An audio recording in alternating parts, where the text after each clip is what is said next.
All right, CC, we are going to be talking about Secret Invasion, which I know you avoided like the plague, but I did keep you up to date on what was going on. So you're welcome.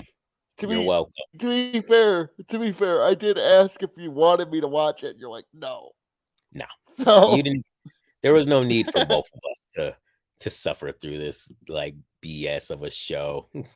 The show was only worth like a 90-second review, so that's what I did. But yeah, so well, you know what? First of all, let me just bring this up before we get to this article. Give me a second here. I just wanted to view uh the episode ratings, like the ratings per episode. So bear with me here. I was a little I was presumptuous in bringing this thing up too early. Let's get the ratings. I just wanted to show you the episode ratings before we jumped into this article. So that was the episode ratings for Secret Invasion. Episode 1 was a 52%, episode 2 50%, episode 3 38%, episode 4 38%, episode 5 50%, then episode 6 a 13%, leaving the finale the lowest rated MCU episode ever. So yeah, that's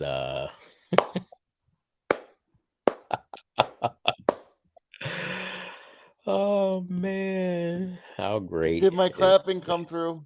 I hope It it did. did. It did. It did come through. Okay, good. It did come through. Yeah, I'm pretty sure this show got the lowest ratings for a Disney Plus Marvel show. And I'm pretty sure it was even lower than She-Hulk, if I'm being if I Ouch. remember. Yeah, I saw something where it was even worse than She-Hulk, which speaks volumes in itself. But you know what? The director, he doesn't care. He does not care. Marvel's Secret Invasion director admits he does not care about the series' poor fan reception. Is it our job to fulfill their expectations or to tell the story that we're telling? Yeah, I think it is your job to fulfill Can the fans' expectations and tell a good freaking story. But that's just me. honestly, if you did the second thing, people wouldn't worry about the first thing. Yeah. If you told a good story, um, that's the thing. It's like to tell the story you're telling. Well, if you're telling a shit story, then yeah, it is absolutely important that you reassess. Also, when I read this article, and he was like, "Well, I don't really pay attention to reviews. I released the show, and that's half the dialogue." And I'm thinking to myself, the other half of the dialogue is the reviews. They have the courtesy to watch your shit. He's definitely not the sharpest knife in the drawer. Oh man. Yeah, I don't think he Am I knows. wrong though? You're not. I don't think he knows what a dialogue is. Oh my gosh. Despite the Because I'm resounding like, I don't listen. It's like, oh, I'm responsible for a dialogue. Freaking idiot. Oh man. Yeah, usually they go hand in hand, right? When you tell a good story, you fulfill expectations. So, yeah, you're dead. You're right on that.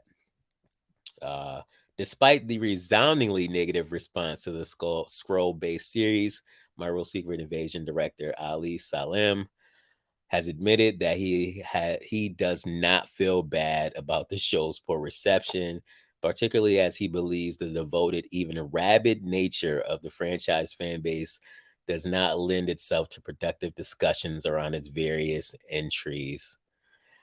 Like very condescending in his remarks there. Like I also don't like his portrayal of fans, how he portrays them as rabid. Like I don't know. That doesn't really sit well with me personally, but that's just how How I feel. dare your fans care about the product you're supposed to be putting out? How Yeah. dare they? It Grr. sounds like it sounds like it's just another term for toxic. Like he wanted to say toxic but didn't, so he just said rabbit to try to make it more PC. But at the end of the day, like we know you want to call us toxic fans, like the franchise's toxic fan base,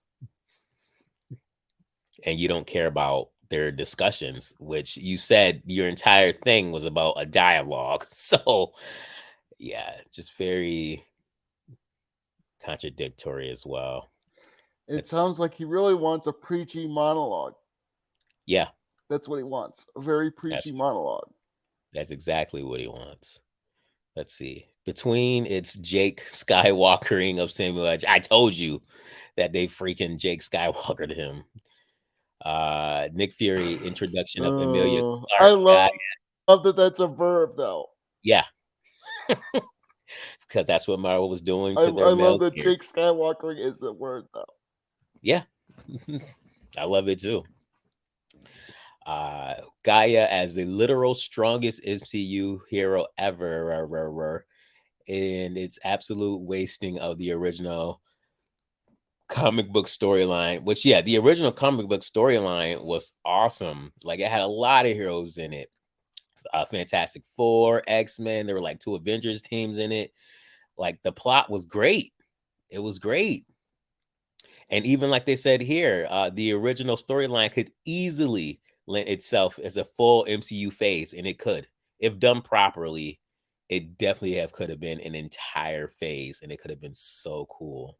But instead, they tried. Instead, they did the exact thing of the comic, just took the name and made it a 6-part series. So, yeah, or 6-episode series, I should say. As of writing per review aggregator Rotten Tomatoes, the series currently holds a disastrous 55% Rotten rating among both critics and general audiences. So the 55% tomato rating, from what I've been told or what I've heard, is from the 188 reviewers that started watching the show initially, and then they dipped out. So, the shills watched it, did what they had to do because they were shills, received whatever perks they received, rated it, and then they freaking dipped. And then what we had left was 12 reviewers who gave it a critic score of 8%. 8 freaking percent. So these are the 12 reviewers Which that means the others stayed. the others just left. They were done. They were done. Yeah, they were done. Which means that unironically 8 is too high. Because if it wasn't too high, more people would have stayed would have stuck by it. Oh gosh, exactly. Oh man, let's see. Yet despite these scores leaving Secret Invasion as the 5th most panned entry in the MCU, this reception has apparently left the aforementioned Salim unfazed, as during a post-finale interview with Variety, Angelique Jackson, for his thoughts on the series cratering review, Salim revealed, "Oh, I don't read reviews." With all due respect, he explained, "For me, I view all storytelling work I do as a dialogue with the audience. When the show finished and put up when the show is finished and put on the screen, that's my half of the dialogue, and the audience then starts their half of the response to it. I think that's valuable, but I don't know. I don't know how to answer the question." This Um, guy's an idiot. He's an idiot. I Idiota. my I seriously my my immediate follow up is: do you understand what the word dialogue means? I don't think he does. Because literally the other half of the dialogue is writing the reviews. Yes. So by ignoring them, you're literally ignoring the dialogue part, the part of dialogue. You Yeah. want a monologue. Yeah. Your whole concept of seeing your work as a dialogue is in itself contradictory, because you don't even care about the reviews. You're not reading them. So it's not a dialogue. Like you said, it's just you with a preachy message. Like that's all it is. Just a everlasting monologue. Like that's it.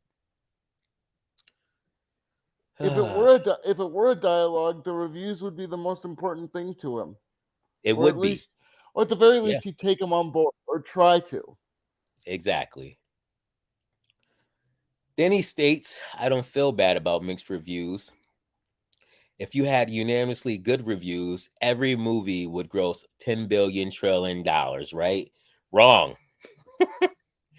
That is wrong. They would not gross 10 billion trillion dollars because believe it or not all good films do well in the cinema. You know, a lot of good films fall through the cracks. A lot of them do. A lot of good shows do. It's the way that's just Yeah, how it is because it didn't reach the audience it was trying to reach. So like his argument, like this guy's dumb. Like this guy is legit dumb. Oh, jeez. I seriously would want to follow up with, what does dialogue mean? Please tell me. Oh I'm man. sorry I keep bringing it up, but I can't. I, he says No, no, it's dialogue, but literally rejects the concept of dialogue. no, it's again, this guy's an idiot. He then also states projects resonate with different people at different times for different reasons. Yeah, duh. Marvel has a very devoted, even rabid fan base, aka toxic, who have expectations, and when their expectations aren't fulfilled, they move in the other direction. They give it a thumbs down. Yeah, of course they do. Like it's your job to fulfill our expectations. Like what do you mean? Why are you making it seem like that's such a bad thing to give the fans what they want? Like, how Uh, dare they? How dare us for paying our uh, money that we honestly, earn to watch something that we want? honestly, um, I feel like the concept of subverting expectations, it's frustrating because what what you really should do, or I feel you should do, is if you know people are going to a movie to see a certain thing or a show or whatever, you should do your best to give them what they want. If you want to subvert expectations and do an artsy film, don't do it with an established fan base with expectations attached to it. Yeah. I mean, look what they gave us from phase one to phase three. Now, I'm not saying all those films were masterpieces. I mean, compared to what we get now, they are. But back then, I'm not saying they were all masterpieces, but for the most part, like they were pretty freaking consistent. Like they were very consistent. There was a flow, there was an end game, so to speak. You know what I mean? Like There was a story to tell. exactly, there was a story to tell. So why wouldn't you have expectations, right? You've already put the bar up at this certain level. Why wouldn't we go into it thinking that that bar is going to be at that level that you put it? Like I don't understand.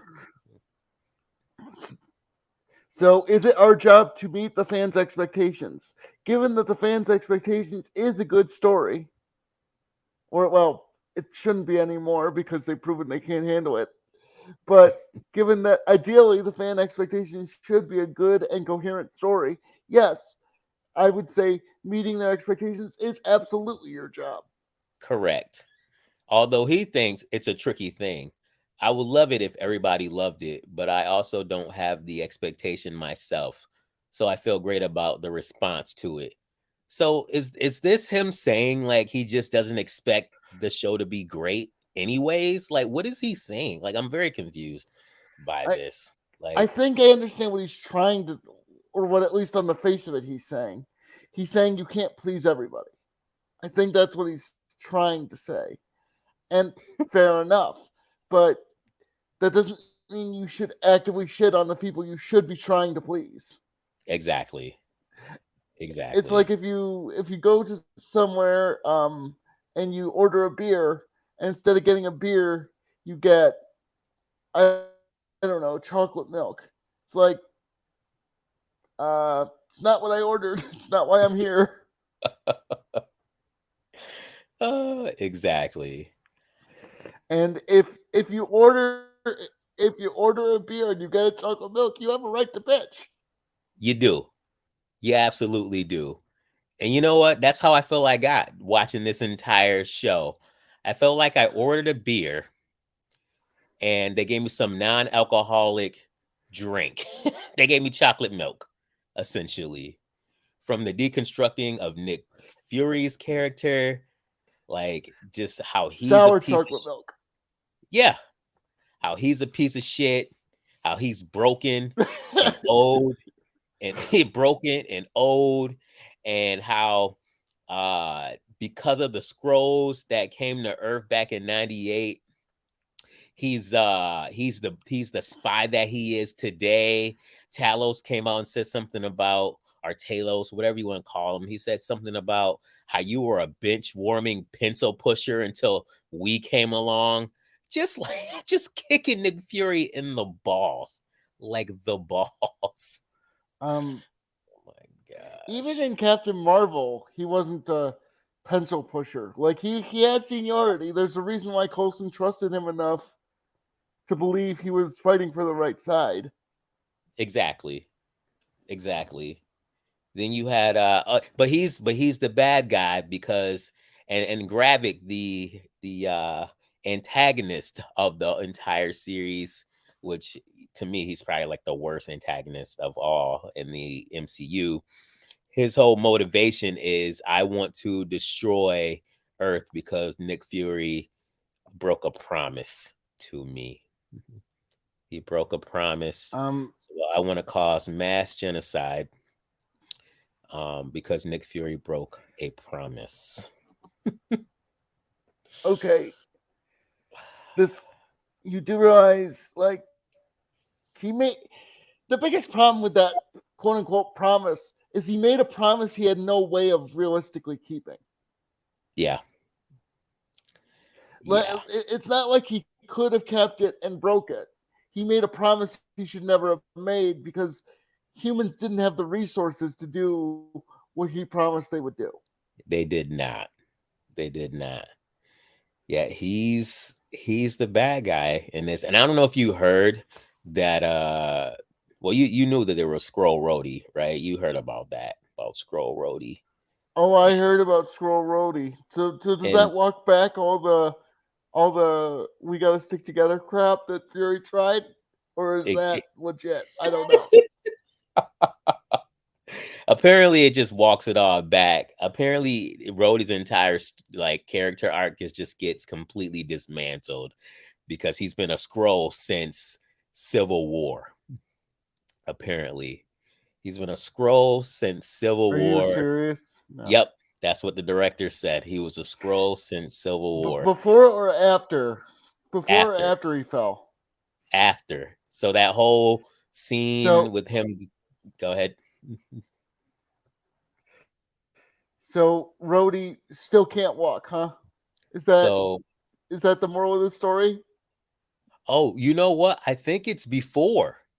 I think it's before he. Well, That's ableist. well, it's weird because he does walk when they rescue him at the end of the show. So like I don't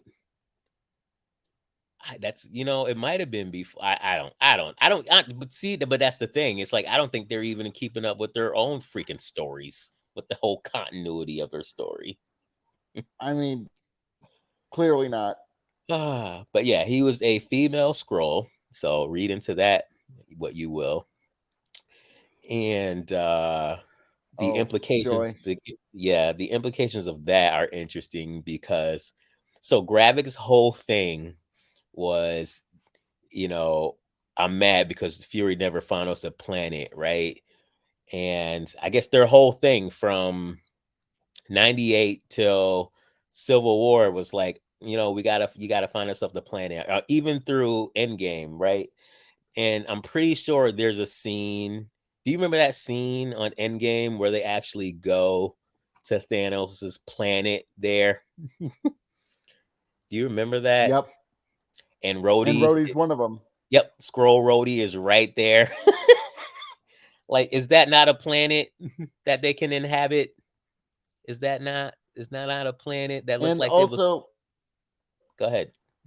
if you're looking for interstellar travel, you don't go to Fury, who's limited by Earth technology. You go to Doctor Strange, who can teleport you wherever he damn well pleases.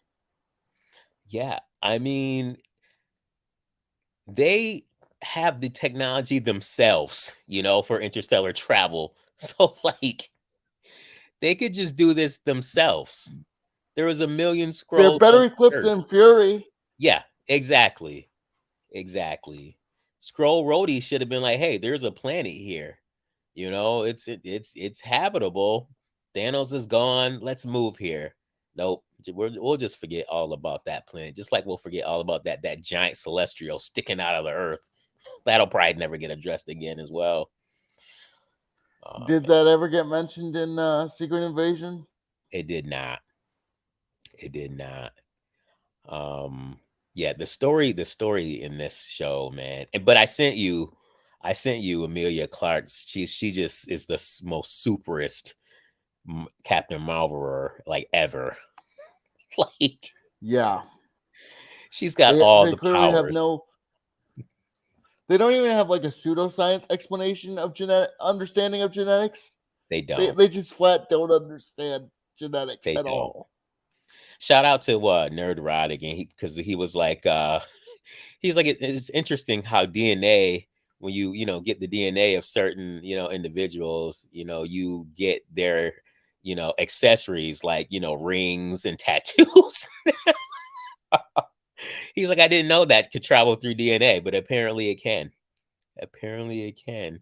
For example, there's a scene where she like uses Ebony Maw's hand for telekinesis, and it just shows his jewelry on it. And I'm like, the only reason why they're showing that is because they think the fans are fucking stupid that they don't remember who Ebony Maw is, or that he had any type of telekinesis abilities. But Or yeah, they're just just assuming that they haven't watched the thing. yeah, Although at that point, what point would the rings have? So exactly. What freaking point? What freaking point? Groot's DNA out of the tree. I mean, I guess trees bleed somehow. I don't know. Maybe I don't know. You use the splinter, I guess. maybe it's the sap. Oh, yeah, maybe it's the sap. Maybe I don't know. You collect that. She even has ghosts power from Ant Man. I think Ant Man 2, which I don't even know how she would even have ghosts abilities because she was not present during the battle, during the battle for Earth. So, like, But I don't even also, know. wasn't Ghost the whole point of Ghost thing was the whole reason they had powers was because the Ghost powers were unstable. Like Correct. they only had quote unquote powers because their body was just so unstable. It wasn't syncing with reality or something, right? Or Correct. something like that. Yep. I don't remember. Yep. She was phasing in and out because it was she was unstable, and because of this, she was like having headaches. Like she couldn't control it. She had to wear this suit. Gaia, Amelia Clark's character, she can phase in and out no problem. All the abilities, like that she got passed through her DNA with this DNA thing. Like she learned everyone's abilities, no problem. Just learned them, no problem at all. So just passed right through her, learned them all. Pretty like Gravik, the antagonist, had the same abilities, yet of course she was just better than him. That's why she won. Was it at least a close fight? Ha It was. ha ha ha.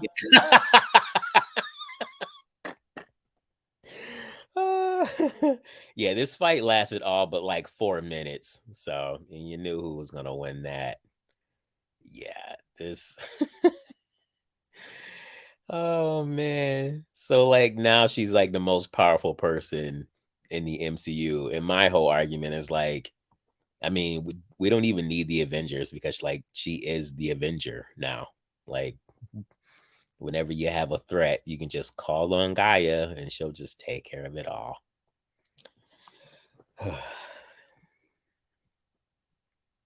So yeah, man. So we have a director who doesn't know what the word dialogue means. We have Correct. we have a story that doesn't make any sense, and they're Yeah. like, well, do we have to give them what they want or do we have to give them the story we're trying to tell? I mean, if you tried to tell a good story, then you wouldn't have that issue, would you? You would not. No, you would not. And once I heard that it was Kevin Feige's suggestion that he wanted two super scrolls to go one on one against one another at the end of the series, I was like, of course it was. Like, that's why this whole show was fucked, because it had Kevin Feige's influence on it. Um, in the comics, like the scrolls can replicate powers, but they can't replicate everyone's powers. They can only replicate one at a time, right? I think. Yeah, like even in the show itself. So like she got these powers because of DNA and Super Scroll machine tisms. Like that's how she got these abilities. But like they would actually like it would be like one at a time, like and then even there I believe there is in the comics where they can replicate like different abilities um in the comic, but for canon's sake for Marvel, like the only way they can do that is by this tism machine that makes you a super scroll. So and then the only way you get a person's memories is if you only can get their recent memories in Marvel in the MCU, but to get their like full memories, you have to like they have to like link up with them telepathically. Like it's like such a convoluted thing. A magical bullshit machine. Got it. Yeah. And it's the ending is also ridiculous because they portray the entire series like it's Nick Fury who's going up against his pseudo stepson, so to speak, Gravik. And at the end of the show, it's not even Nick Fury who's even confronting him. It's Gaia who's transformed into Nick Fury. And it's just weird because she's like having this conversation with Gravik, like this real personal conversation that you would think only he and Nick Fury would have, yet she's the one having it. And it's like, it just like changes the whole dynamic of the scene itself, how impactful it's supposed to be. Yet, I guess we're not supposed to have, expectations that, exceed what Marvel expects, I guess. So I don't know. I don't know. One thing I will say is I do think it's fair to say they shouldn't be expected to meet expectations they're incapable of meeting because they're incompetent. That's Correct. true. Yeah, that is true. The crazy part, It is they're like, it is against the rules to go ahead. no, I was just gonna say the ridiculous aspect beside the story and what's going on within it is that this show would took 28 months, the production for this show, and had a budget of $212 million to shit the bed. So I see why Disney has to start selling a lot of their assets. Like this show proves it right here. What were you gonna say? Yep. I just maybe it isn't good for fans to expect more out of Marvel writers than they've proven they're capable of. They're proven they're only capable of giving you shit now, so that's what you should expect. This is true. This is true. Oh, I didn't tell you the last bit. I didn't tell you the last bit. I'm remembering all this stuff because I just blocked it all out once it was done. But I'm remembering the last bit. So the last bit is the president realizes that Skrull Rhodey's a Skrull because Nick Fury shoots him in the head and there's green goop. And the president goes on Wait, they addressing. bleed green? Yeah, they bleed green. Yeah. So prove you're not a scroll, cut your hand. There you go. There you go. So the president goes, he addresses the citizens of the United States and Skrulls alike, and he's like, pretty much, we know who you are, we know how to distinguish who you are. We're coming for you. Get off our planet. Like he, went on, and I honestly didn't mind it because, yeah, like they definitely just took over the highest levels of government, and he's like pissed about it. So he wants them dead. He wants them gone. And Weren't they the ones trying to cause nuclear war? exactly, right? So of course, but of course, Nick Fury, when he's done, Nick Fury calls him and he says, "Wow, that was a hateful ass speech." And it's like, are you serious? Like the president was attacked, was manipulated by a scroll in his own administration, about to cause World War III and eliminate a bunch of the population. He's pissed about it. He wants them dead. He wants them off the planet, and you're saying that's a hateful ass speech. I feel like the fact that Nick Fury isn't on board with that is kind of like Mr. Paranoia himself would be like, yeah. Yeah, you know what Nick Fury does instead?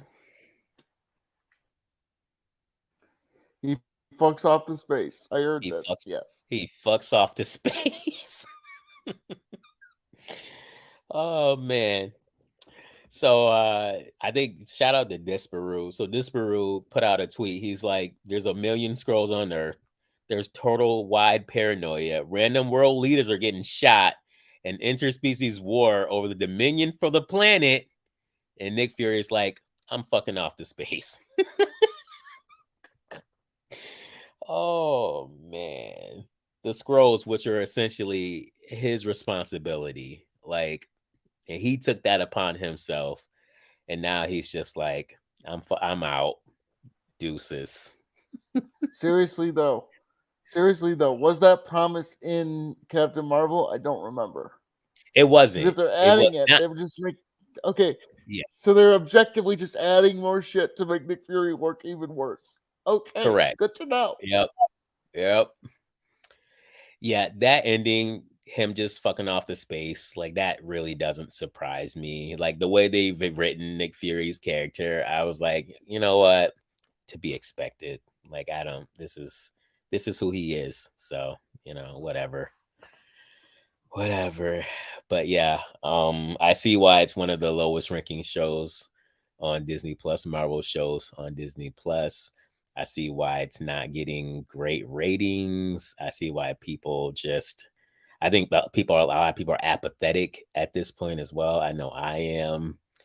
And yeah, that's just, but they don't care. So here we are.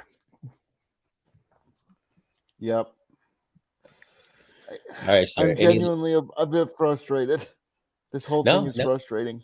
it is frustrating. And It is. and then the fact that fans are actually trying to be like, look, we don't like the direction you're going. And he's just like, lol, not my problem. Fuck you, dude. Yeah, he's essentially that sounds like a personal problem. He's like, that sounds like a personal problem. On one hand, he's like, yeah, I like having a dialogue, my work, the discussion afterwards. Then he's like, well, I really don't listen to what people have to say. I just like putting out my work. And if you don't like it, that sounds like a personal problem. So, lol. Essentially, he got his bag. So that's all that matters. Again, yeah, that's all he really cares about. Don't try and subvert expectations on something that has expectations associated with it. Create a new property to do that. If you're trying to be deep, do your Yeah. stupid ass Glass Onion bullshit, Knives Out, whatever. Do that with your own stuff. Don't take something that people love and care about and be like, well, we're gonna take this over and fuck it up. Yeah. Just create your own IP and screw that up. Like, oh man, I don't know. I'm done talking about this trash. You have anything else Same. you want to add? No, I'm good. I vented enough. All right. Well, we thank you guys for tuning in. We do ask that you smash that like button, subscribe, leave a comment, and let us know what you guys think. Hit that bell for notifications, share this video out there, and you guys take care. Bye, everybody.